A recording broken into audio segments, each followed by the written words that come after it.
So you may recall it was just a few hours ago that Shannon and I were at the site of the Shell ethane cracker, and now we're about 60 miles south as the crow flies at the site where another petrochemical company has proposed to build a second ethane cracker. So if you recall earlier, I think I said that the Shell ethane facility was the first facility of that type to be built outside of the Gulf Coast in 20 years, and the fact that there are other ones planned for this region is really significant. And these are kind of probably the most significant stops on our tour today. They have the biggest land footprint, the biggest environmental footprint. This facility alone would produce 1.6 million tons of polyethylene plastic.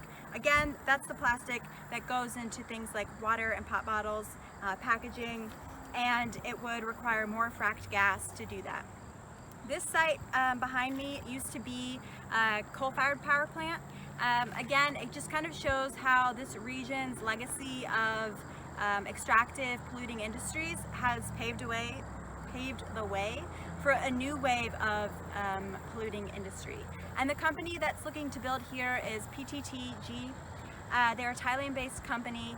However, they have actually not made a final investment decision on this site. So the economic output for petrochemicals is looking really bleak right now. The price of plastic is decreasing, and there's a global oversupply. So while here in the Ohio River Valley, industry is planning to expand the petrochemical industry, so is the Gulf Coast, so is China, so is Indonesia, so is Russia, and the world has planned to increase our plastic production capacity too much, keeping prices low and of course making the plastic crisis worse.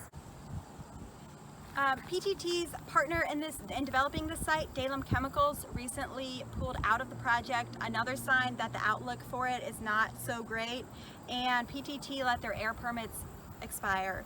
Now they tried to convince the Ohio EPA to let them automatically renew those air permits, but luckily local groups like Concerned Ohio River Residents, Buckeye Environmental Network, Sierra Club, OVEC, Earth Justice, Center for Biological Diversity made it so that those permits weren't automatically renewed, and PTT had to submit another application for them. So that kind of speaks to the importance of local groups watchdogging and being attentive and advocating for the health of their community and their environment, because without that, these projects could just easily be green-lighted. These groups have been really instrumental in bringing community members to the table and asking them, what do you want for the future of a site like this? It's a beautiful stretch of land along the Ohio River.